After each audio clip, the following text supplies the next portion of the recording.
we are with this part of the show that so many people enjoy, that so many people think is very interesting because it gives them tools, it gives them tips, it gives them answers. This is answering you, the chance to answer your questions. Sorry, to ask your questions so we can answer them from the point of view of humanology. And we have a question tonight. We have a question from some Anna Young from Switzerland. And the question is, how can I change my beliefs? I'm reading what she wrote. She said, you said that they limit us. And I've had very negative beliefs my whole life. And I want to do something with my life, but I think I can't. So how can I change my beliefs? Well, what an interesting question. Thank you for that question, Anna. Thank you for listening to us on Conversations with Jessica on Wednesdays.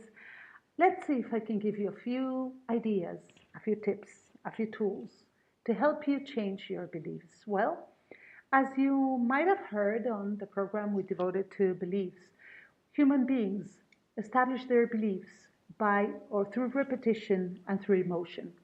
The more times you interpret a certain situation in your life a certain way, and the more times you confirm that interpretation to yourself, the firmer, the stronger that belief will be. So if you, for example, interpret, I don't know, that dogs are dangerous because you once saw a dog barking at a child, and then you see a dog attacking another dog, and then you see a dog just barking, you might interpret those situations as dogs are dangerous or dogs are a risk. The more you interpret the situation as dogs are dangerous, the more you're going to convince yourself of that reality, the easier it will be for you to develop that belief. If, on the contrary, the first time you see a dog, the dog's barking, you interpret dogs are dangerous. But the second time you see a dog just sleeping or playing with a little ball, and if you don't interpret that situation with the dog as dogs are dangerous, then you might not convince yourself that dogs are dangerous, and you might not develop the belief. Having said that, then, Anna, if you believe that there's nothing you can do right in your life or that you always do everything wrong, I am assuming that you had quite a few situations in your life in which you thought you were doing things wrong.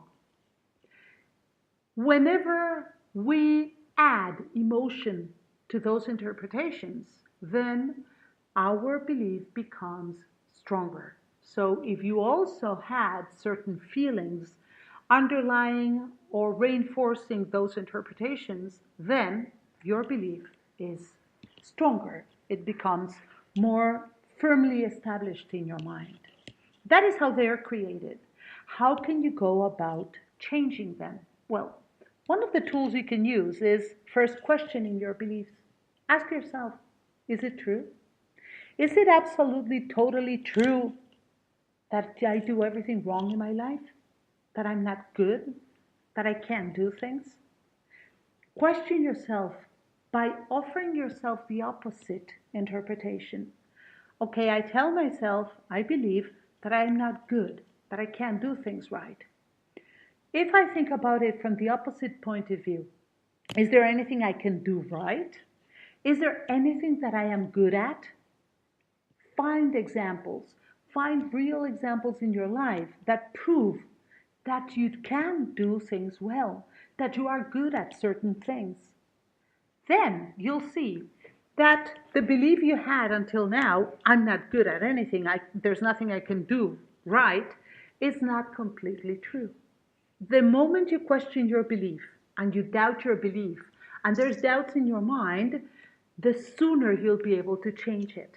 If you find a different interpretation, a different set of examples that contradict your current belief, you might be able to build on those.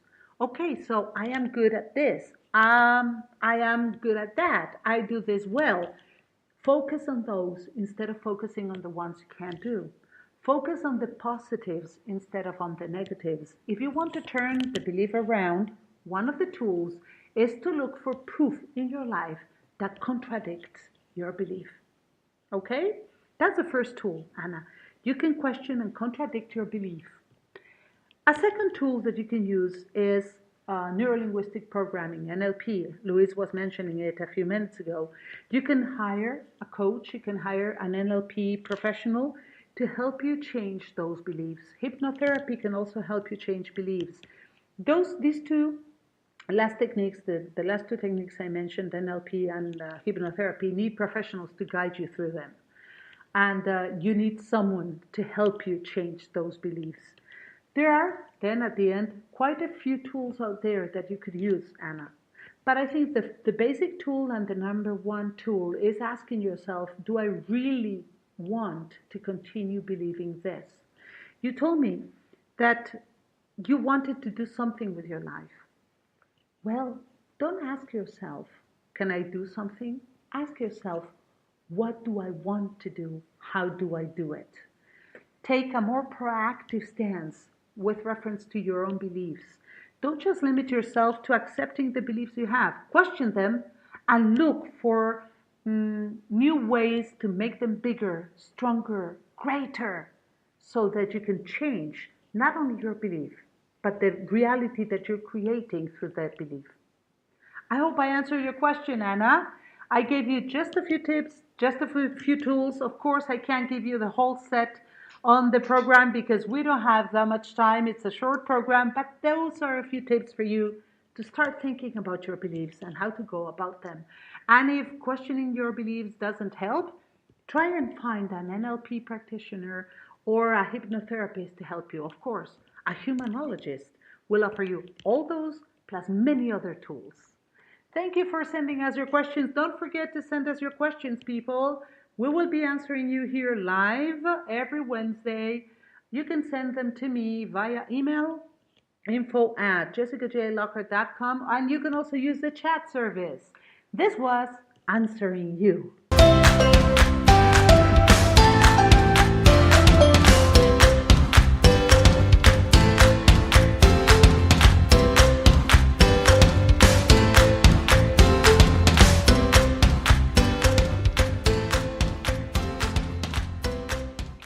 Okay, thank you for being here. Thank you for listening. Thank you for having this conversation with Jessica tonight.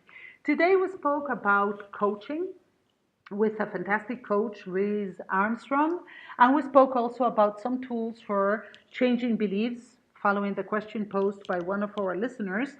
But let me go back to the topic of coaching. We said that coaching is one of the tools used by humanologists.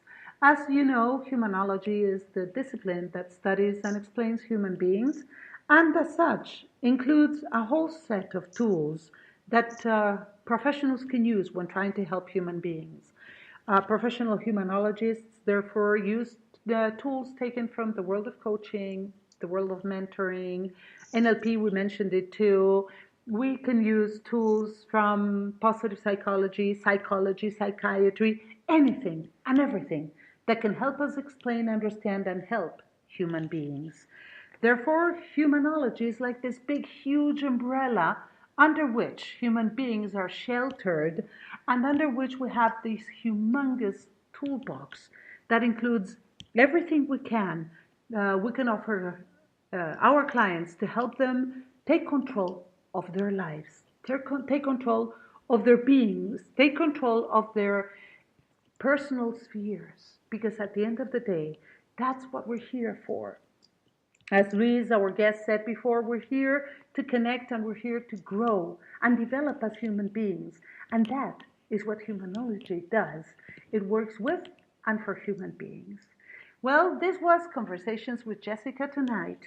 I invite you to listen to the podcasts that you can find on my YouTube channel, where you can find all the previous episodes of Conversations with Jessica.